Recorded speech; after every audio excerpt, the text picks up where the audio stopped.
Go. We are live. Hello guys, hi, hey, it's SexyJ. Today we're going to be talking about early admissions, early decision, early action. Any of those paths you guys are going to take. And that's the topic today because, just so you guys know, if you don't know it by now, most of the early decision and action ones are due on November 1st. So this will be the time to really be on top of your game and make sure you have everything organized. And some of the early ones are due October 15th, and some of the later ones are due November 15th. So November 1st will be the average. Okay. So let's first talk about what early admissions are. And I'm going to give you an overview today, and also I'm going to get into how you should be organizing your entire college application process. Right? So before I do that, let's just talk about the topic of the day, which is early. Okay? So as you guys know, there is early decision and there is also early action. And there's also single choice early action, but I'll get to that. So the main difference, as you guys already know, it's pretty common knowledge, is that early decision significantly increases your chances of getting into college. Why? Because early decision is I have decided that if you guys accept me, I will go here. I'm making a commitment. So since the school knows you're committed to the school, then they want to get a lot of people from early decision, so it is significantly easier. For instance, if the average acceptance rate for a school was hypothetically around 14%, then the early decision rate will be somewhere in the 25 to 30% range, right? So we're going to like a lower Ivy League acceptance rate to much closer to more public university acceptance rate by choosing early decision. So early decision is a very key part of the process, and a lot of people save the early decision for this is my dream school. So this is my reach school. This is the school that if I got in, I'd be super, super happy about it. It would be a tiny bit of a miracle. And therefore, yeah, of course, I'm going to go, duh. Okay. So people save that for early decision, and they don't really think about the other parts of early, which is early action. Early action, at first glance, it's just you apply earlier and results come out earlier. So like, why would I do that? Wouldn't I want to do regular so I have more time to prepare my applications? But on average, people apply from anywhere from 8 to 12 colleges on average. I even had a student that I personally worked with. He did 22 schools, which is on the extreme side. Please don't do that, guys. He ended up going to a good school, but I mean, you better if you did 22 schools. So if you're doing 8 to 12 schools and you are going to be working on them, obviously very hard, right, guys? You don't want to be leaving them until last minute. So early is a good way psychologically to get yourself to start working ahead of time, because you have to get things done by November, right? And secondly, the skills you will have gained by doing the early process will be something that you can use for the regular decision schools, and therefore you'll be much better and much more efficient at them. Okay, so the information I covered is very similar to the quick and dirty video that I uploaded very recently. So let's get to today because, as always, guys, you can send your questions to our email, which the address should be going up, or you could be just putting them to the comments, right? Or the chat, yeah, the chat. Okay.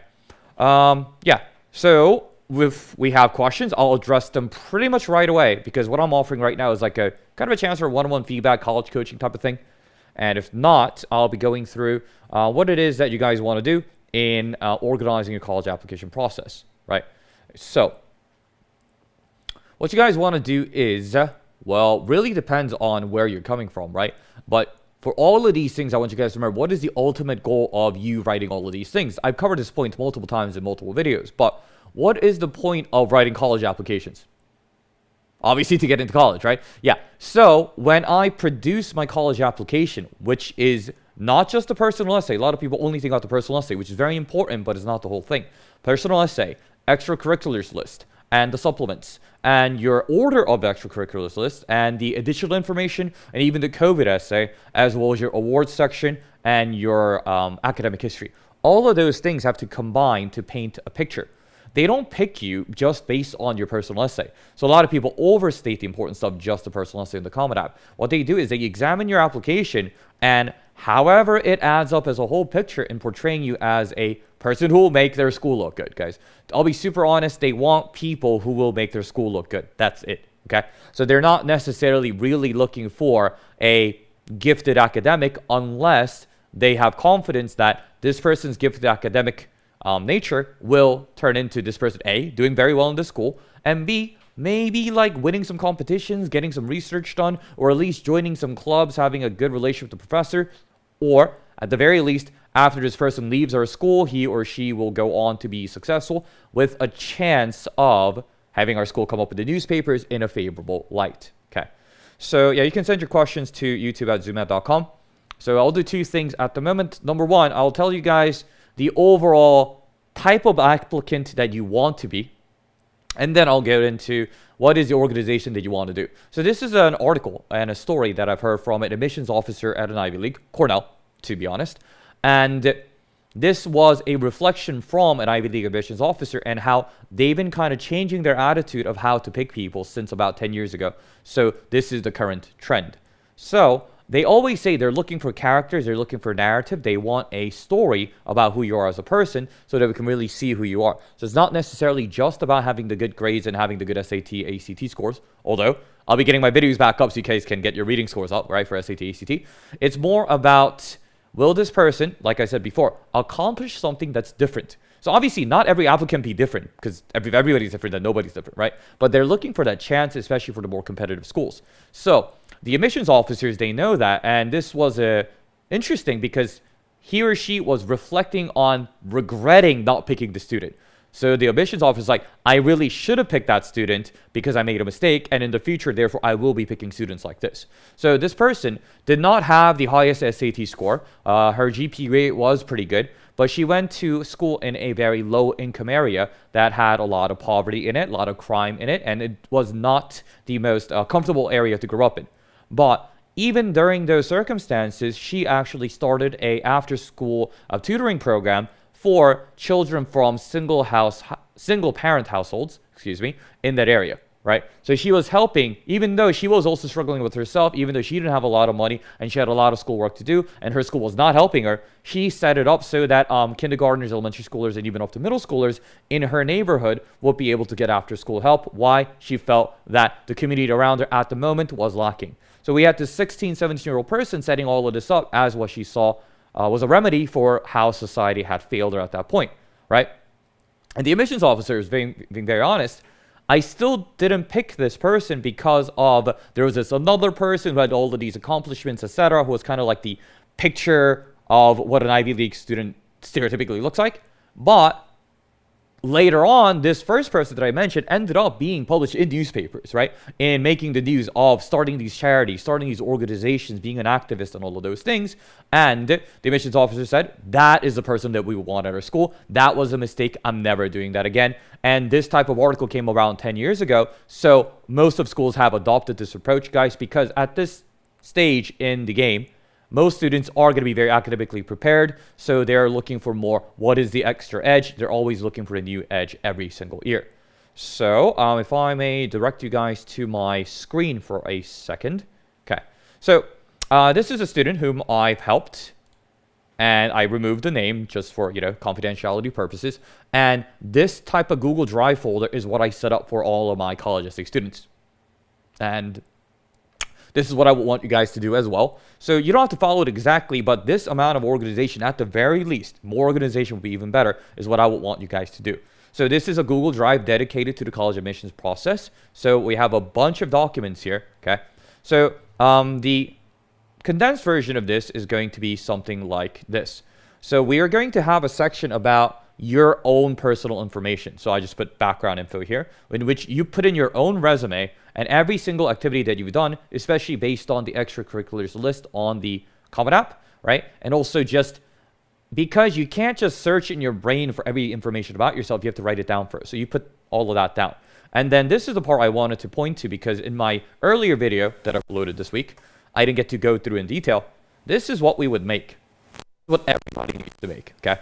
Supplement questions. And as I said before, we're working on early admission stuff, right? So you organize all your college essay questions by deadlines. So we organize, okay, which ones are due November 1st? And what is this? This early decision. We actually had one major what we were applying to each school for, but I removed because of personal information, right? So I have organized all the questions, all the schools that are due by November 1st here. So it's these three schools. So I want to look at all of those first. Why? Because I have a limited amount of time, right? I have a limited amount of time, right? So that I want to make sure that I have the best efficiency when I work, okay? So in this case, I bolded this. Why did I bold this? Why did I highlight this? Because we have decided with the student when I was working, this is the question we're going to answer. Why do we decide this was a question we're going to answer? Because it's going to be a question that could align with all of these other questions in other schools, okay? So if I give you guys an example, so it's a UT Austin essay, I keep scrolling down. For instance, oh, I made a typo there. But you can make little comments for yourself, like for example here, this person was applying to Emory, and this question we can just answer with the UT Austin essay. Obviously, you're not going to be copying and pasting the essay. That's a terrible, terrible idea. What I mean by that is you can use the same brainstorming and write separate essays, but I don't have to do another brainstorming, okay? Another one is, for example, here.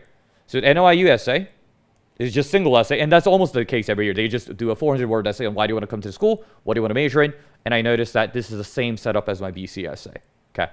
So I want you guys to make this master document of all the supplement questions so that you can organize them and then answer.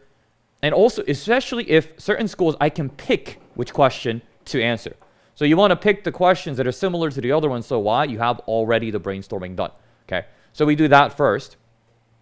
And let me go to. So you have that done. And then we'll go to personal brainstorming. And I'll enlarge. Okay. So these are all the personal essay topics from Common App, right?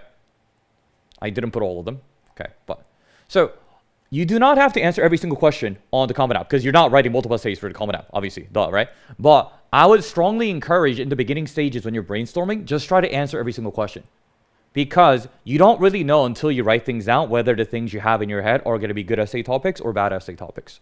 Or even if they're bad essay topics, after you write it down, you can figure some things out, okay? So you want to fill all of this out. So these are the instructions that I gave. The first stage is you just literally write about what happened. You don't worry about anything about making it a good essay. You just write, this is what happened, refresh your memory. And then you write, so what? What did I learn from here? And then you go on these steps, okay? Right, so that's the personal essay setup. And so after you have those things done, this is the example of the college action plan that you guys could be following. So it's a little bit, this is what I plan for people in the summer. You see this whole plan that I made? So this type of thing would be personalized for your approach, right? But this category and this approach is what I want to tell you guys. So I made 3 categories. You do not have to follow this exactly because the college essay process, I do personalize according to what the student is like, right?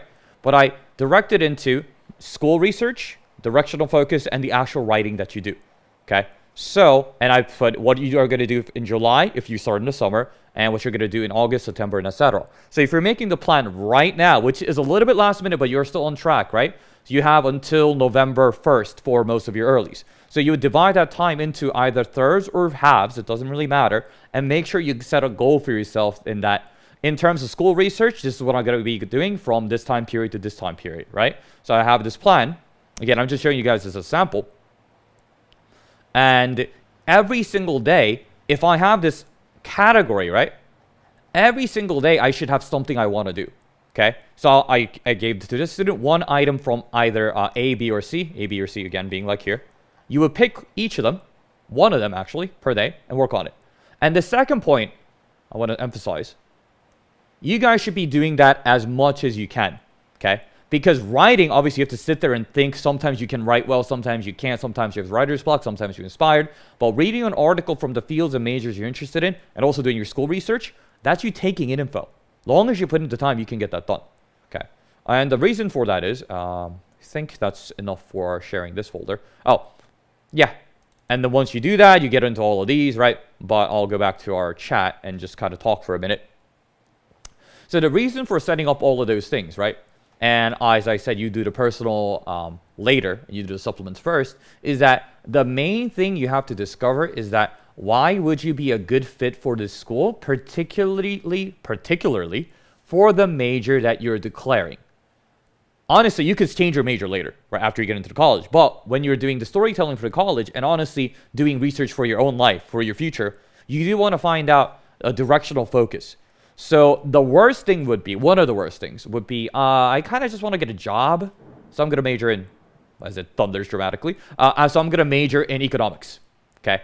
That is really not a good idea for 2 reasons, okay? Number one, How many other kids do you think are going to be doing that? A bunch of kids, right? So whatever you write is going to be the same as everybody else's. Therefore, if you write the same as everybody else, you're not better than anybody else. Number two, let's say somehow you get into the school. Let's think even bigger picture, right? And you're trying to get a job.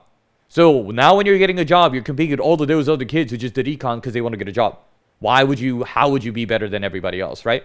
So you could grow as a person, mature, develop, get mentorship and guidance while you're in college, after you get into college.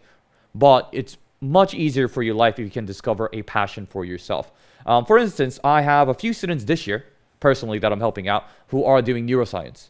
So if I'm doing neuroscience, I can't just be at the stage of, oh, I think brain stuff is cool, okay? It has to be, for example, if I'm applying to Johns Hopkins University, I want to know what is the latest innovation and research that Johns Hopkins has done in terms of neuroscience.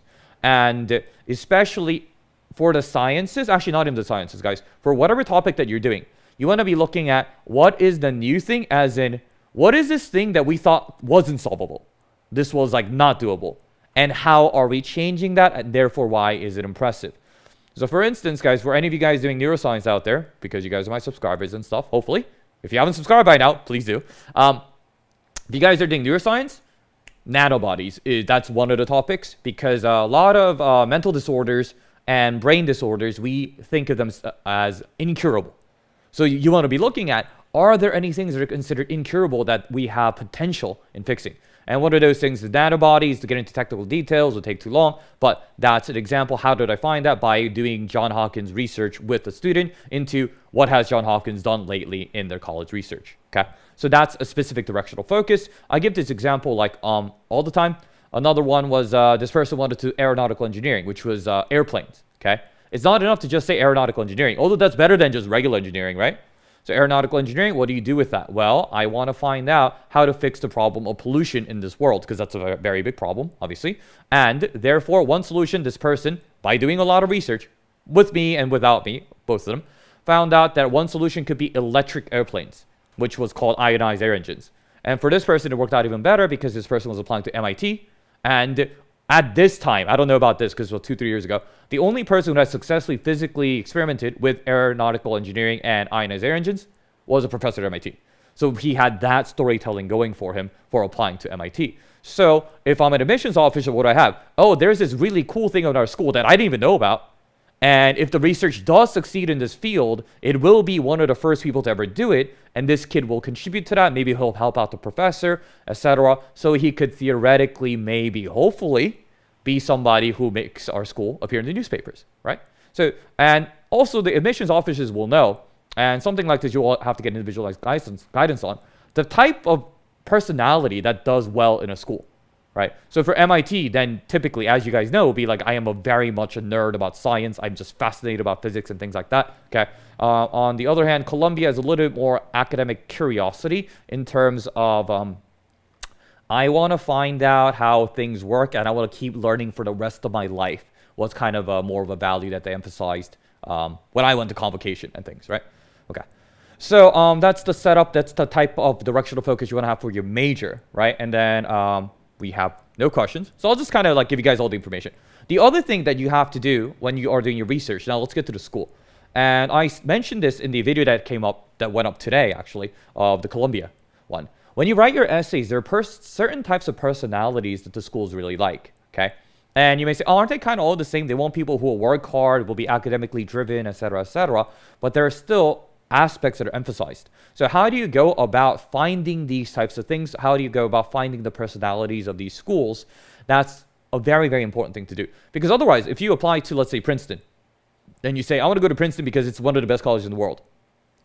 You can say those things for Harvard, for Yale, for Stanford, for Columbia, etc., especially if you say things like world-class faculty or prestigious whatever and like resources. Like those things, while you should research them, don't really make you different from all the other people who are going to be writing about that school, okay?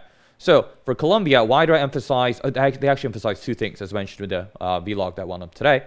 It's lifelong love of learning and also a commitment to diversity. I know all the colleges really say they are committed to diversity, but Columbia is very focused on, to be honest, letting everybody know that, okay? And taking tangible steps to do so. And I found out about those by going to the entrance ceremony during the convocation. So going back to my earlier point, how do you find about the personality of these schools? Common sense answer, ask people who go to the school, right? Ask people who go to the school. And what if I don't know anybody who go to those schools? This is the advice that's super common sense, guys, but like a lot of things that are common sense, a lot of people don't do. The super common sense thing is, guys, every single school, every single university now has a YouTube channel. They have a Twitter. They have Instagram. They have Facebook. I don't know who goes on Facebook these days, but they have a Facebook, okay? And they might even have other channels. I don't think a lot of colleges are on TikTok, for example. But, so for the larger universities, those are going to be very, very well done, right? And for, secondly, even if they're not officially affiliated with the college, okay, you're going to be able to find people. Let's say, easy keyword, guys, for you guys to look up is day in the life of blank student. Day in the life of blank student. So if you look up day in the life of Princeton student, there are probably going to be some videos on that, right? And you can learn about Princeton from there. And you can mention, oh, I even went into this extra mile of, as I try to speak over the thunder, not just from the website, right? But I went through all of these other avenues. So the fact that you did that in the first place is a plus. And also the information you get, hopefully will be different. And third, the people you find who upload stuff to YouTube, a lot of times they're like really good with like wanting to interact with people. So there's a chance they might even respond to your emails, or if you leave a comment, they'll probably respond, because like we love getting comments in our videos, right? So leave more comments, guys. Okay, I have an early decision question that I got in the email. Okay, this is a good question. So I will just read this out loud for you guys. So the person has the October 1st, 2022 SAT coming up, which is next Saturday, right? And just so you guys know, that is your last chance of getting your SAT scores in time for the earlies, right? Because the earlies you have to submit by November. So you could send in your scores later, but obviously you would want to know your score before you send the applications in. So this person has the SAT coming up, has a 4.0 GPA. I don't know the scale, but I'm assuming that's like the highest you can get. With early admissions deadline coming early in November, should I hold out on applying to school my first choice if I don't think I will be satisfied with my SAT score, or should I just apply and take the test later again? Okay. So the person's concern is, if the person doesn't get the score that he wants, it might negatively affect the chances of getting into the top school. Yeah, that's a very common dilemma that people have. So the advantage, actually, this person has a bit of a misconception. The advantage of taking the October 1st is that you will have your scores before you submit the application. Unless you're doing October 15th, then it's a little bit iffy, because SAT says 2.5 weeks for scores to come out. Sometimes they take a little longer. So if you're taking the October 1st one, you will, for a fact, have your scores by November 1st. That's why I say this is the last chance, okay? But let's actually take to the point that this person was making. Let's say you take the October 1st one, and you get your scores, and you're not quite happy with your scores, and so you think, I'm going to take it again. But you have to submit your apps by November 1st, right? So you're submitting them with no knowledge of, even if I end up sending scores later, what my scores are going to end up like, right? The colleges, actually, long as you submit your actual application on time, right? All your essays, your Common App, your supplements, etc. Sending in additional information, they're pretty understanding about it, okay? So for this, I would definitely reach out to your particular college you're applying to. But let's say I'm going to submit my application here, but I'm going to have my SAT scores about 3 weeks after the deadline. Could I send that in? Most colleges will be okay with that, right? So I would say, because your school of your first choice, unless it's, let's assume that we're doing early decision, right? Early decision, the advantage you get, as I mentioned at the very beginning of this live stream, the percentage advantage you get in early decision is so large that it's very much worth doing early decision for your top school, unless your SAT score is just really, really awful right now. But if that's the case, right now you can say, it's going to be test optional, right? This is kind of a cheap way around it, guys. So you can say like, oh, I want to do test optional. But that's fine. But that's the reason why a lot of schools are doing it, because they're trying to decrease the reliance of people on SAT. Oh, while I'm talking about this, guys, by the way, just because this is something that the most schools will not tell you. They will not tell you at all. And if schools get upset at me about this, well, like, I don't know, they can come to the channel, fight me. So they will say that we are test optional. Okay, just to be safe, I don't want to cause fights. I won't mention the school. But one of the top 30 schools in the nation, okay? they say that their test optional, right? But there's a student that I'm helping, and the student is trying to get into the program, and the student has connections with the school, as in like he has learned a thing from one of the professors. So he's been talking to the professors about like, do I have a chance of getting it or not, right? And even though the school officially on the College Board website, no, the Common App website says they're test optional, the professor told him, my student, you need to get at least this SAT, otherwise we can't take you, right? You see how messed up that is, right? So on the Common App, they say, nah, it's test optional. But if the kid was really, so if he just chose not to submit the SAT scores, he would not have gotten it, okay? And even if he didn't have this personal connection to the school, he would not have known that, right? So even though they say the test is optional, you really want to do your research and find out, is that really the case? Even though technically they say it's optional, this is what you want to look for. Even though they say it's optional, there are a lot of programs, whether it's in music, whether it's in theater, whether anything that's like a little bit less academic, like arts, right? There is probably going to be a minimum SAT score they're going to be looking for, okay? So just because the Common App says it's optional doesn't mean you can do that. Reach out to the department, music department, theater department, arts department, etc., to whoever you can get to make sure there isn't a minimum score you have to submit, okay? Because like we definitely would have been terribly misled if we didn't have the personal connection there, okay?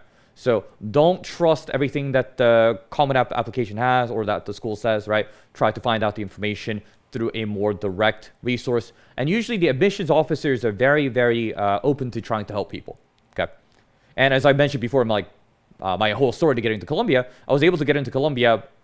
I'm pretty sure one of the main reasons was that I attended an admissions conference, right? A session. And then I found out that I could have a one-on-one talk with the admissions officer. So I called and had like a 15 to 20-minute talk. And the admissions officer recommended this course of action that I should take, which was go to community college and build up my academic history. So I did that, okay? So I did that. And so that was good for two reasons. One, I was able to write about it in my essay, right? That I made this extra effort to reach out to Columbia representative, and that I actually had the initiative to carry out all the things that they told me to do, right? So I had the initiative, and I also listened, I put in commitment, I put in effort. Secondly, well, if it's what the admissions officer told me to do, it should help, right? It should be something that makes me look good. They're not going to just straight up lie to you for no reason. Okay, so that's the case. So for the earlies, as I was saying, you definitely do want to do earlies because you want to get some of your schools kind of not out of the way, but you want to get them done. You want to have a psychological reason to finish them before the regular schools applications start piling up. Secondly, the early decision will definitely increase your chances, as you guys know. But be very careful about using early decision because once you get in, you have to go there, okay? Oh, a lot of people don't know about early decision 2 because I don't think that's as common these days. But there's also a thing called early decision 2, guys. Early decision 2 is typically on January 1st. So that means regular applications are due January 1st, right? So it's really a weird name. Why do you call it early decision 2? So it's for regulars as well. You can decide, I will commit to the school, I will go there if I get in.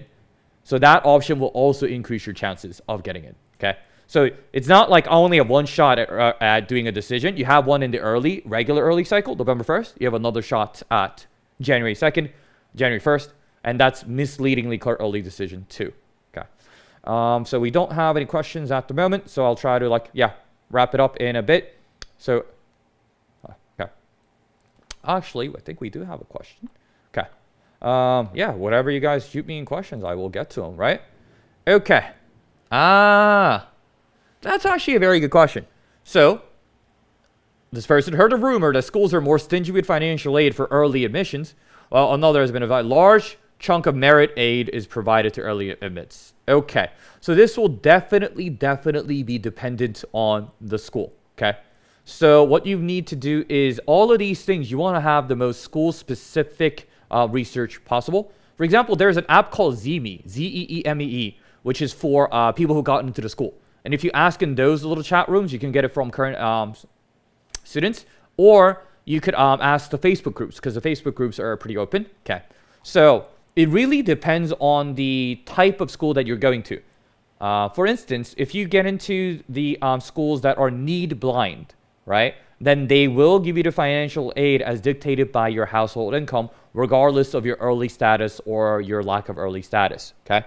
And your merit aid situation, there is a tendency to give merit aid.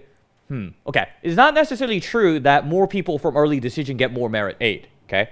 However, they do get a bit more of a consideration, I would say, on average, because you've committed to the school, right? You've shown the school an emotional commitment and also a practical commitment. So the schools, they're also human beings, right, have a tendency of wanting to reward you for that. So they will be a little bit more willing to give you merit aid.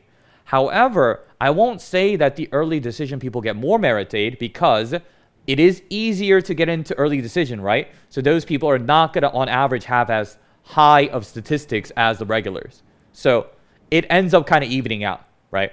So the early decision people, they get a little bit more consideration for merit, but their stats are usually not as good, so it ends up kind of evening it out.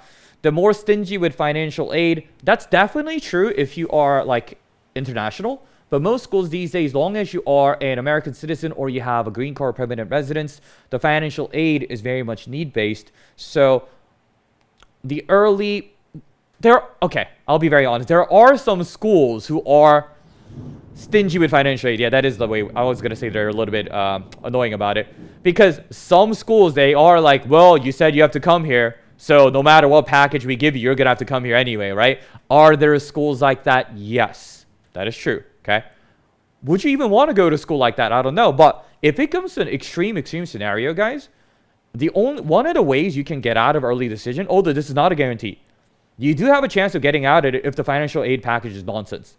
If you can demonstrate, like, no, there's no way we can afford going to the school, right? Then you can take it out. So, yeah. So sum up, there are some schools like that, but it's pretty rare. Oh, okay. We have question.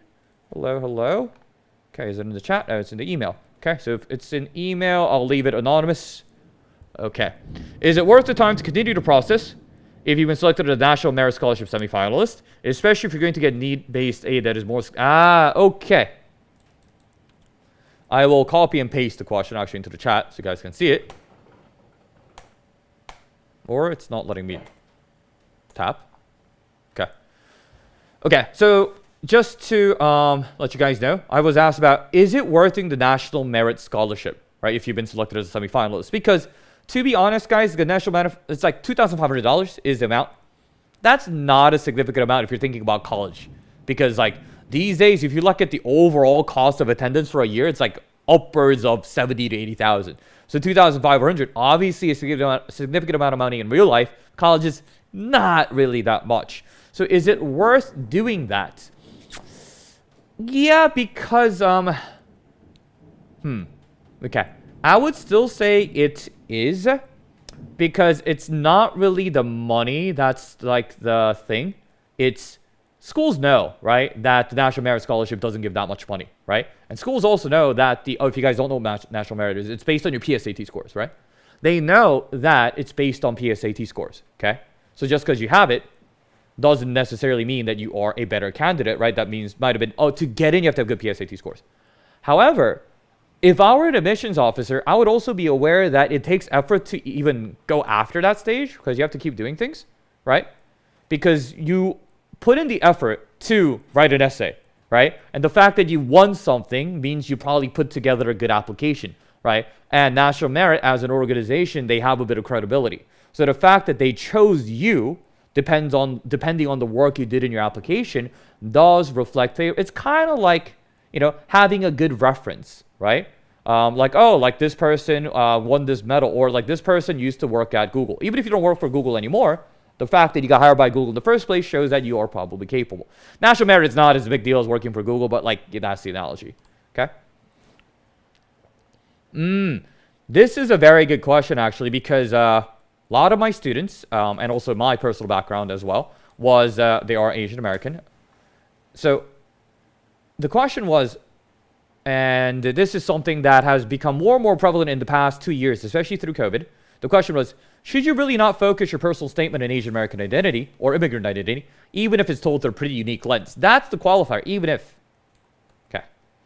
So, I do not want you guys to write the typical immigrant essay, okay? If your immigrant essay is something that you could see on the first passage of the SAT in the narratives, I don't want it, okay? It's an important part of American history, true. And more people need to be in real life casually talking about it so that the immigrant life is normalized and represented in American culture. I agree with those things, okay? I think it's good that more and more people are talking about it to the point of, if we're kind of tired of hearing about it, that's good, right? That means it's normal place, it's common. That's a great thing for society. However, in the past 2 years, it has gotten a little bit better because of, ironically, right, the anti-Asian hate crimes going up and therefore awareness arising and activism arising, right?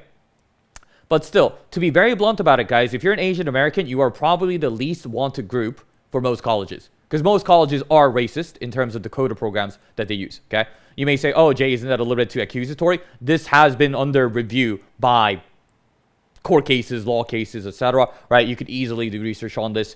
For instance, the schools that do not have Asian quota will have around anywhere from 25 to 30-something% Asian, okay? But a lot of the top-tier schools, I'm not going to be calling out any names here, have like 13% Asian, which makes no sense. You guys obviously know how many Asians apply to colleges, right? You just add up China and India, that's like almost half the world. Okay, so the Asian American story or the immigrant story, I would say it's really difficult to make yourself different, right? Because it's told over and over again. And honestly, most schools, they don't really look like they want Asians, okay? I'll tell you the story, okay? I'm not going to name the school, but they did an internal review because they had to. They labeled Asians on average as, not even academic achievement, personality, less likable and less brave. How would you even figure out less brave from your comment app? I don't know. That's my personal opinion. They're just looking at Asians through a racist lens, okay?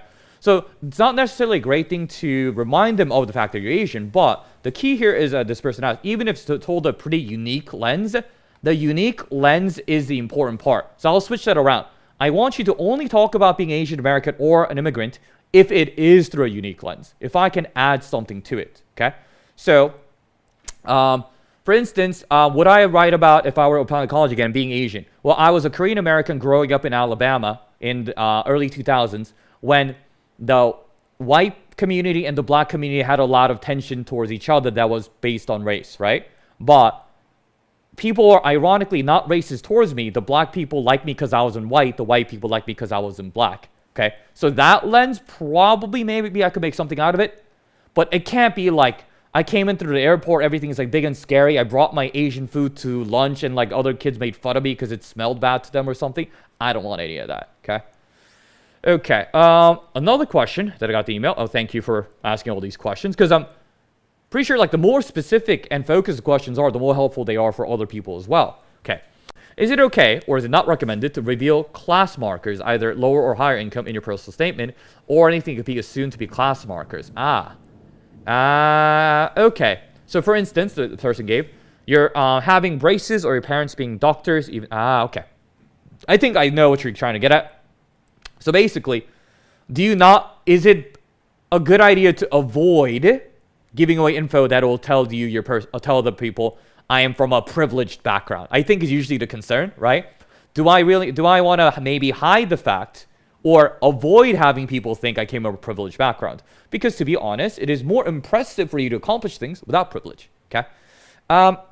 Really depends. I don't necessarily think so. The admissions office, they do claim, and this part I do believe to be true, the admissions office is separate from the financial aid office. So you saying that you guys had like comfortable upbringing in your personal statement is not going to impact you in your financial. They're not going to be like, oh, you said your parents are doctors, we're not going to give you financial aid. They're not going to do that. Would they necessarily be like, oh, especially if you're an Asian student, we rather have people from low income, we rather have the rags to riches story? I suppose that might make for a more dramatic story, but honestly, guys, coming from a lower income background, we're going from a more background with obstacles, that's so common in the immigrant community anyway. I don't necessarily think that is that much of a plus, or I don't necessarily think not having that is that much of a negative, okay? So if your parents are doctors, yeah, you can mention that, that's fine. If they're doctors, that would even be good, because it would naturally lead into, if I'm trying to say I've been academically focused and curious my whole life, it would make sense, right? If your parents are doctors, that you came up in such an environment. So it would really depend on, you would only mention it if it's an important part of your narrative. Now, if you want to go like, oh, I wanted to do pre-med because both of my parents are doctors, that's like an okay starting point, but that definitely can't be your main point. because that's so obvious and not interesting, right? Okay, I have a couple more questions. Okay, oh, this is a good question. If you can opt out with financial affordability issues, should you apply to more than one college during early decision? No. Early decision is really meant to do only one school, okay? If they find out you did early decision to more than one, they'll just cancel all of them, right? So that's a really big mistake. And let's say you're like, oh, maybe I can get away with it, but it's not even a guarantee you can opt out with financial, okay? So it's like, unless they were like really, really terrible to packaging, sometimes you can't get out because it's a commitment, okay? Okay, yeah. So, yeah, if they find out, you can't... Common App doesn't even allow you to do early decision with more than one school. I'm pretty sure the website itself won't let you do that. Now, are there workarounds around it? Well, I don't think I should be telling you how to do it. I'm telling you how to do it. But could you work around like applying through like a coalition or like separate website? I suppose. But I would really not recommend against it. Because number one, if they find out, then like you're not going to get into like any of those schools. And number two, it's not even a guarantee that you can opt out. Right? So, really bad idea. Okay? Similar vein, some people go like, oh, can I lie my college apps? Like, you shouldn't. Right? Because like, okay, honestly speaking, if you lie a little bit, it's probably unlikely they're going to like unveil it unless this guy's super ridiculous. But what if you get caught? Then you get into no school, right? Don't do that, right? And that's also ethically bad, right? Morally speaking, like if you guys like spice it up a little bit, right? Like when people apply to jobs and stuff and make it to themselves, like, look, yeah, sure. But you can't just be making things up altogether. And practical side, guys, most people are not good at writing. Most people are not good at writing. And they have a difficult time writing the college essays. But most people are even worse at creative writing. So if you're lying and you're making stuff up, the quality is going to be even worse as well. And also, it's messed up. Don't lie. Lying is bad. Okay. I'm going to check the email. Oh, more questions. Yeah. So they will, I just got the email again, right? The whole, if I want financial aid, do I have to avoid sounding rich in my personal essay type of question, right? You can totally say whatever you want in the personal essay about your income. They cannot let that impact you in your financial aid package, okay? For instance, when I personally applied in my personal statement, obviously how much I work had to go in there because I've been a working professional for a long time, right? So in there, I put in stuff like, oh yes, I've been supporting my family, which means I would have to be making money, right? I even put in little success stories like, oh, I bought my dad this gift for his 60th. I bought my mom a gift for her 60th, right? So things that were expensive. They don't let that impact your financial aid. Like, those are just supposed to be totally separate processes.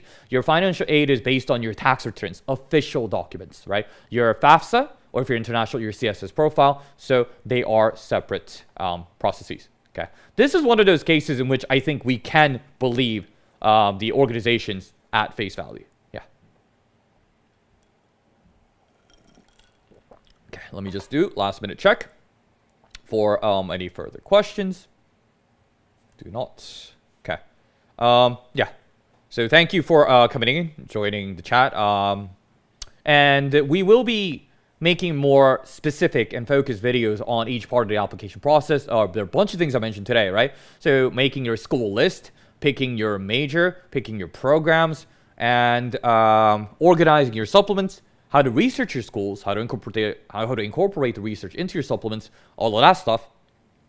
And then going on to the Common App, the extracurriculars list, the personal essay, and the additional info section, which if you guys watched my latest video, you guys would know about how to cram all the information that you want to talk about yourself into the additional info so that you can make sure there was nothing that I left out of this application. I have done my best to include everything that I want here. Okay. So if you guys are doing early, make sure you guys get into the pattern of organizing. If you haven't already, you guys need to do it right now, that I mentioned earlier in this video. And if you have any other questions about the college application process, whether it's early, whether it's the regulars, right? Leave it in the comments of this video, actually. That'd be a good way for me to know, like, oh, these are about college admissions. Or as we always do, leave it in the emails. That's fine. I check the email. Like, I get notifications on my phone, like, right away. Okay? So do that, guys. And we'll be going through this whole process, guys. It's a process, but we'll be working on, like, how to make these applications as a whole an effective way of presenting you as, to be honest, an asset for their school. Okay, if I take this person, he'll make, or she'll make, or they will make our school look good. Okay, so thanks for joining, guys. study every day with SexyJ. I guess write every day with SexyJ. You guys should be writing or reading something about college apps almost every day. Do give yourself like maybe a day or two break per week, but throughout the week, you should be doing it daily as well. Okay. Thanks for joining the live stream. Leave your stuff, questions, all of that in the comments. I'll see you guys next time. Study every day, write every day with SexyJ. Bye again. Bye-bye, guys.